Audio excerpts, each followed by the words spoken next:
Bonjour mesdames, messieurs, bienvenue à votre émission Entre nous. Vous avez à dire, venez le dire dans Entre nous. C'est une émission qui donne la parole à tout citoyen congolais dans le but de promouvoir la liberté d'expression et aussi pousser à ce que les histoires avancent dans notre province. Aujourd'hui, nous recevons le ministre provincial de la communication, presse et médias, en qualité de porte-parole du gouvernement également, Stéphane Kanonge est dans notre plateau. Bonjour Excellence. Bonjour. Vous allez bien? Oui. Aujourd'hui, nous vous recevons pratiquement pour parler de la province du Lomami. Depuis l'investiture du gouvernement Marmo Banza-Mouloumé, beaucoup d'actions sont posées, on va y revenir. Mais d'abord, l'actualité, c'est la rentrée scolaire. Hier, le 2 septembre, elle est effective, mais dans une timidité. Dans la province, dans un contexte d'épidémie, monkeypox, les dispositions de la province pour que les élèves, les parents, les enseignants soient protégés. Oui, au niveau du ministère de la Santé, par rapport au contexte actuel, il y a un travail qui est en train d'être fait pour prendre des dispositions y afférentes en vue d'épargner notre population de cette menace. Bien, maintenant là, après la rentrée scolaire, on a constaté qu'il y avait une forte timidité.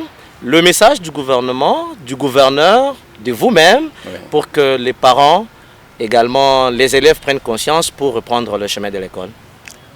Les parents et les élèves, ils doivent savoir que l'avenir des enfants dépend de leur investissement d'aujourd'hui.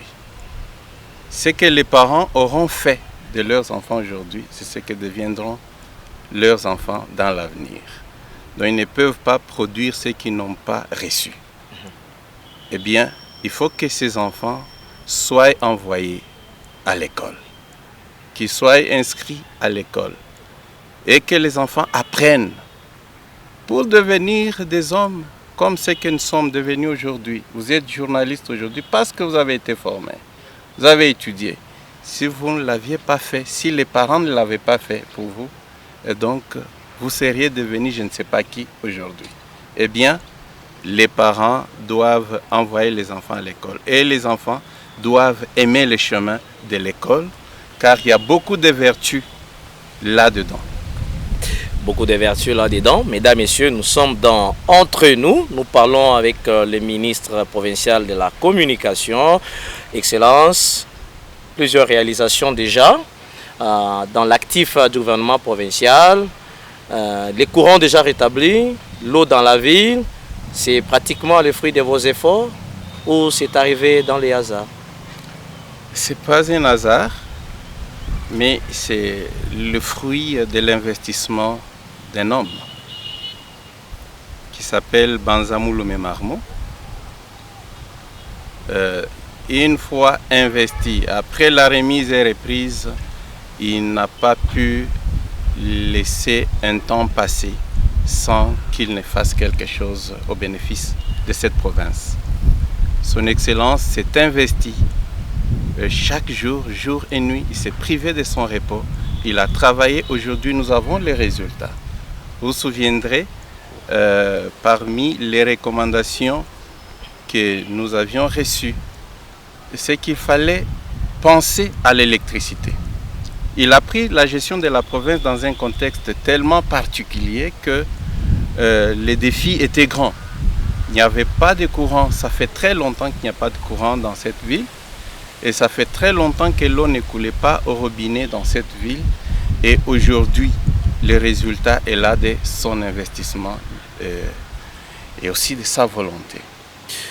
Et il n'y a pas que le rétablissement du courant, moins encore de l'eau dans la ville, hein, mais il y a aussi la situation très importante relative aux infrastructures routières. Il semble que la route Kabongo est en plein travaux de réhabilitation, mais la qualité du travail est contestée par les passagers et même le ministre des Infra qui venait d'une mission n'a pas été d'accord avec la qualité du travail. Effectivement, d'abord je tiens à vous informer que ces travaux qui se font de la réfection de la route Kabongo-Kamina est sur financement de la province. C'est la province qui donne l'argent. C'est la province qui donne l'argent. C'est pas Kinshasa. Non, c'est de l'argent de la province. Issu de la contribution de notre population, qui contribue en payant des taxes. Chacun, quand il paye sa taxe, et c'est qu'il est en train de contribuer à la construction de cette province. En l'occurrence, les travaux qui se font sur la route Kamina-Kabongo. Pour ce qui concerne la qualité du travail, c'est ça la raison pour laquelle Son Excellence, Monsieur le Gouverneur, a dépêché Son Excellence, Monsieur le Ministre des Infrastructures sur Kabongo pour se rendre compte de l'évolution des travaux et même de l'appréciation de la qualité du travail qui est en train d'être fait. Et après avoir fait cette visite, le constat est celui-là. Et ça nous permet de prendre des dispositions idoines en vue de trouver un résultat favorable. Vous parlez de recettes de la province. Comment le gouvernement provincial à ce jour parvient à mobiliser autant de moyens? On parlera de l'achat, de l'acquisition, des Land Cruiser, pick-up, des motos. Mais cet argent vient de la poche de qui? Laissez-moi vous informer que le temps du laxisme est déjà révolu. C'est-à-dire? C'est-à-dire qu'il y a maintenant les suivis. Il y a maintenant les suivis. Et Son Excellence, Monsieur le Gouverneur, s'est investi avec tout son gouvernement pour la mobilisation des recettes.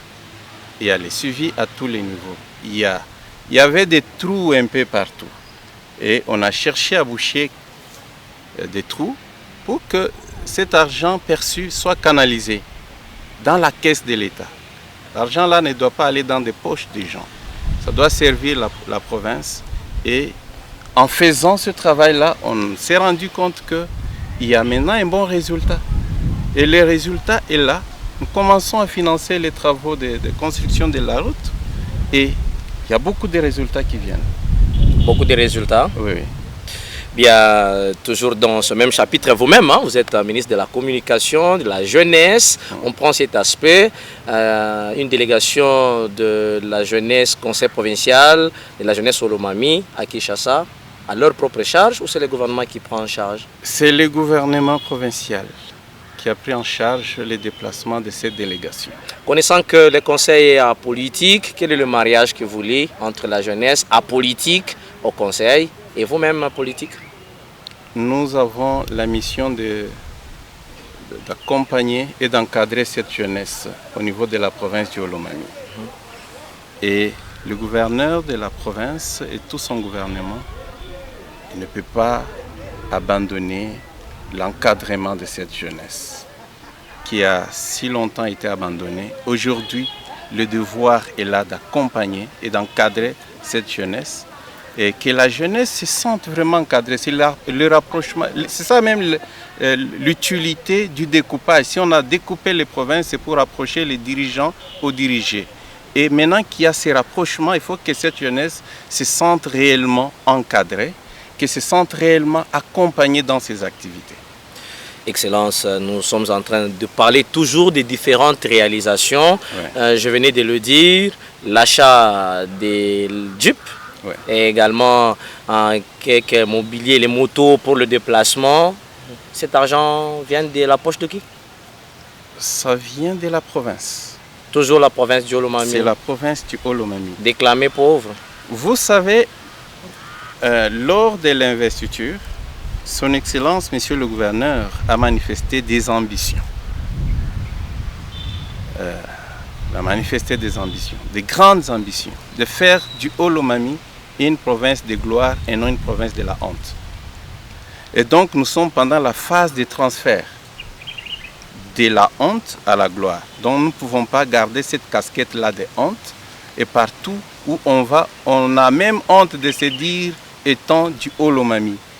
Quand on demande tu es du Olomami, on cherche à se cacher, on cherche où entrer pour se cacher pour qu'on ne soit pas vu. Non. Il faut que les fils du Olomami puissent avoir cet honneur-là de se présenter comme étant du Olomami. qu'on puisse quand même, je dirais quoi, qu'on puisse marcher tête haute partout où on se retrouve. Qu'on marche tête haute et qu'on puisse glorifier davantage cette province qui a longtemps été couverte par des ténèbres. C'est comme ce qui est dit dans la Bible.